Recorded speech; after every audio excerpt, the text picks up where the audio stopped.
Salut tout le monde, très urgent et très bonne nouvelle. Mes chers amis, et l'ambassadrice de Suède a 72 heures pour quitter au Mali aujourd'hui, vendredi 9 août 2024. Ça c'est la première bonne nouvelle. La deuxième bonne nouvelle, l'armée malienne vient de faire un communiqué. L'armée malienne est en train de frapper très fort Tinzaouaten. Voici la photo de l'ambassadrice. Voilà. C'est la photo de l'ambassadrice. Voilà sa photo. Voilà. Ça, c'est la photo de l'ambassadrice. Mes chers amis, voilà le ciel de Tinzaouaten. Ouais, tout est en fumée. On ne sait même pas s'il fait jour ou nuit à Tinzaouaten, tellement l'armée est en train de bien bombarder. Donc, mes chers amis, allons-y avec... Et nous venons d'apprendre que le ministre de la Défense, Sadao Camara, visitera le forum international militaro-technique en Russie. Voilà. Le colonel Sadao Camara sera là-bas, ministre de la Défense, entre le 12 et le 14 août dans le parc patriotique près de Moscou. Ah, mes chers amis, ça c'est une excellente nouvelle.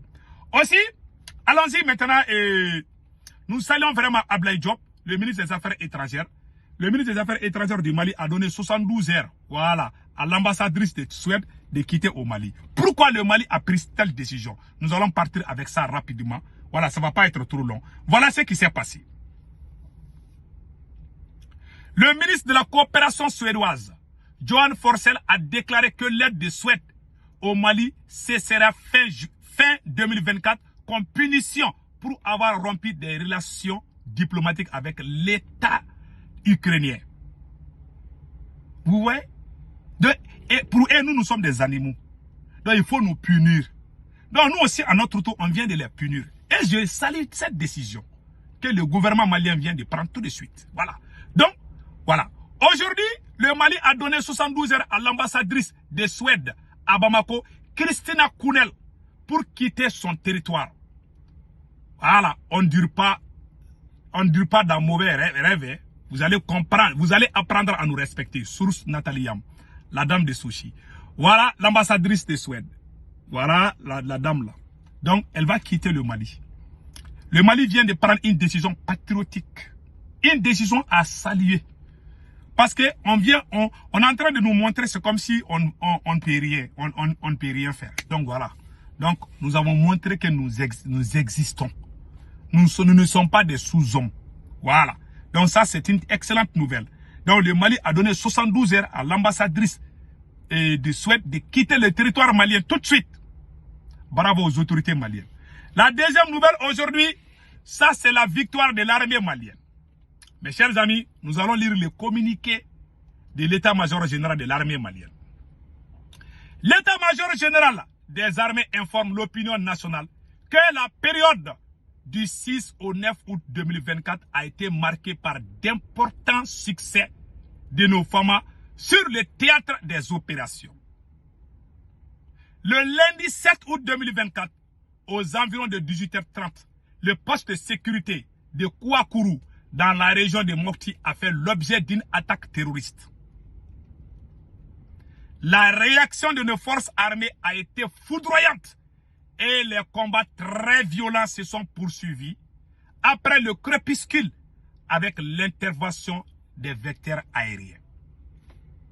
Vous voyez comment l'armée malienne a bien travaillé. Ça c'est le résumé comme ça. Hein.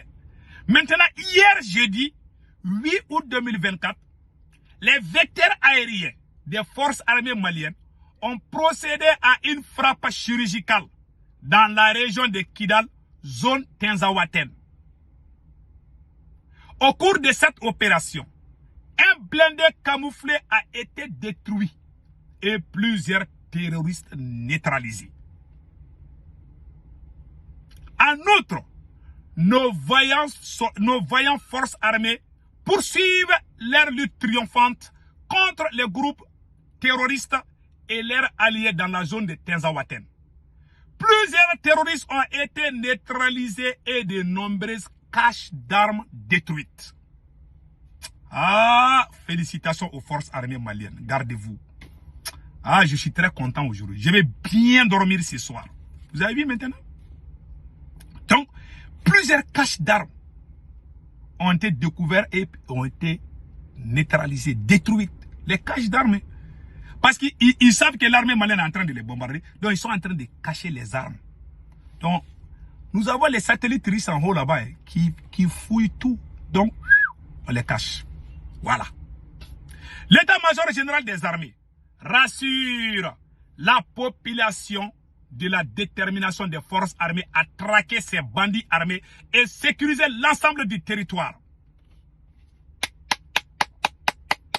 Bonne nouvelle. Donc voilà, entre autres, ce qui vient de se passer. Mes chers amis, vraiment, nous sommes très contents du succès de l'armée malienne. Et puis aujourd'hui aussi, l'armée malienne, ça c'est ce qui s'est passé entre hier, le 8 jusqu'au 6. Maintenant, voilà ce qui se passe aujourd'hui. Au moment où je vous parle, voilà le ciel de Tenzawatène. Le ciel de Tenzawatène. Voilà le ciel de Tenzawatène. Vous voyez, ça c'est le ciel de Tenzawatène comme ça. En pleine journée, on dirait que c'est minuit. On dirait que c'est en pleine nuit. Tellement il y a les fumées partout. L'armée est en train de bien détruire, bien frapper les ennemis jusqu'à leur dernière cachette. Donc mes chers amis, nous sommes très contents et très heureux de vous montrer ça. Donc, entre autres, voilà ce qui se passe. Donc, pourquoi le Mali a pris cette décision? Voilà maintenant la preuve que ce qui se passe à Tenzawatène, il y a beaucoup de mains indivisibles.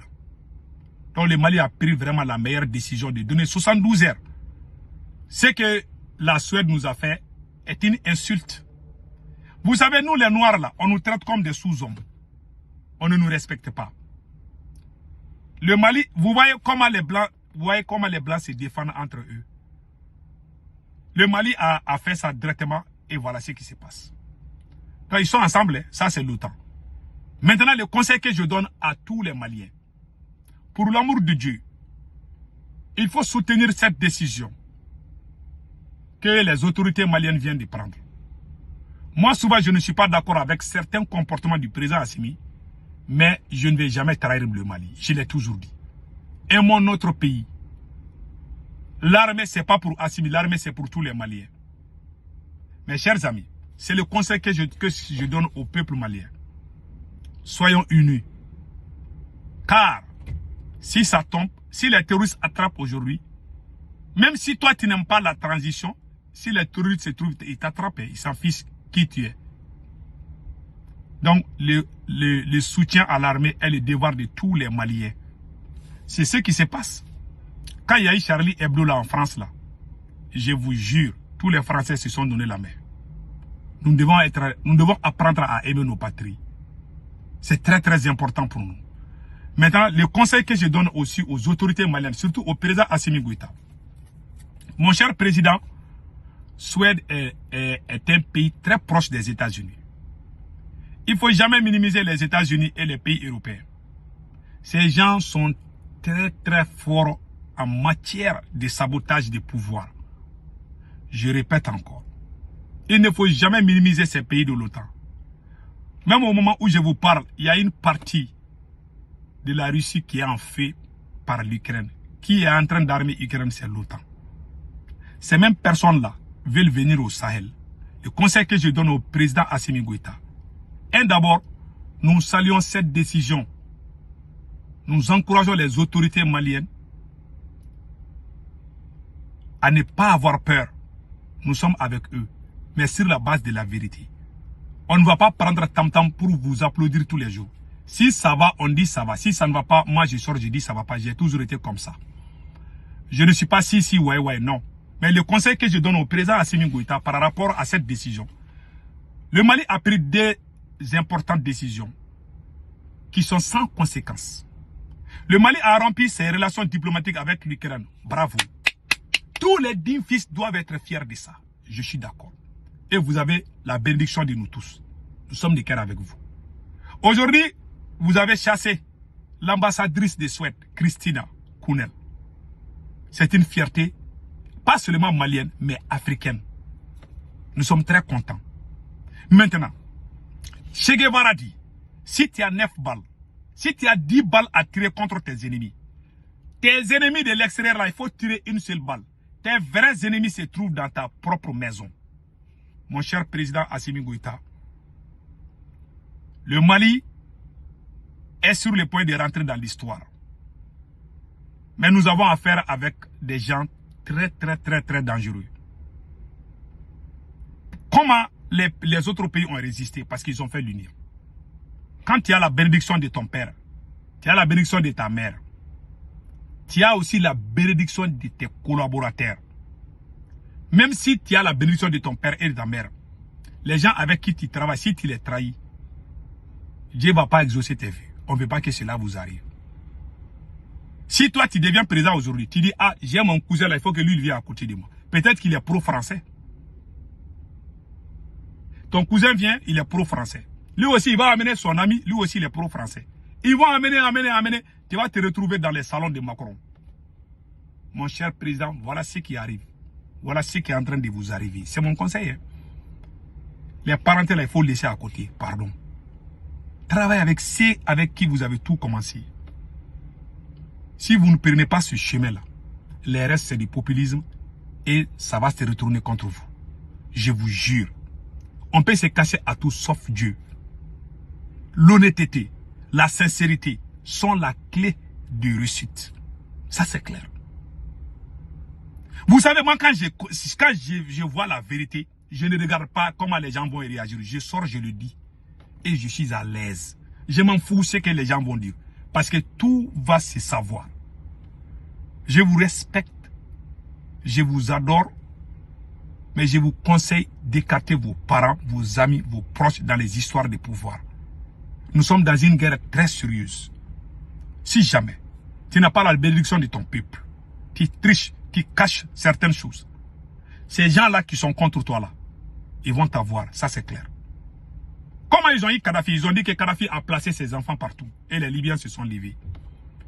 Ils te regardent d'abord. Ces gens-là sont très... Ils te regardent. Si quelqu'un proche qui est proche de toi fait certaines choses chez eux là, ils vont tout ramener, ils vont tout montrer. Ils vont dire, il est venu chez nous, voilà ça, voilà ça, voilà ça, voilà ça.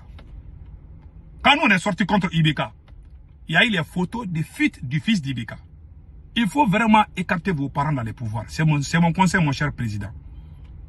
Je sais que même le fait même de te conseiller, il y a des gens qui n'aiment pas. Je m'en fous. Hein. Ce que vous avez fait là, les États-Unis sont très arabes. Si tu tousses à l'Ukraine, c'est comme si tu tousses aux États-Unis. Si tu tousses à la Suède, c'est comme si tu tousses aux États-Unis. Donc, on les a manqués à 2 fois. Pourtant, on a raison. Mais eux, ils ne cherchent pas qui a raison, qui n'a pas raison. Ils vont se venger. Tous les gens qui ont humilié ces grandes puissances, ils les ont tous humiliés. Même si ça prend 30 ans, 40 ans. Ils ont attendu Kadhafi jusqu'à 40 ans. Ils l'ont humilié, ils l'ont abattu. On ne veut pas vraiment, des erreurs du passé là doivent nous servir de leçon. Pourquoi ils n'ont pas pu faire la même chose en Iran ou au Venezuela? Parce que les dirigeants qui sont venus là-bas sont venus avec les vrais révolutionnaires. Ils sont allés ensemble. Et ils ne sont pas venus parce qu'ils ont des cousins, ils amènent ça partout. Pour l'amour de Dieu, mon cher président, il faut sortir de ce jeu-là. Sinon, cette révolution-là, quelqu'un d'autre risque de venir prendre les noms là. Et les gens vont vous oublier. Je vous jure. Donc, c'était mon conseil. Passez excellent week-end. Ciao, ciao.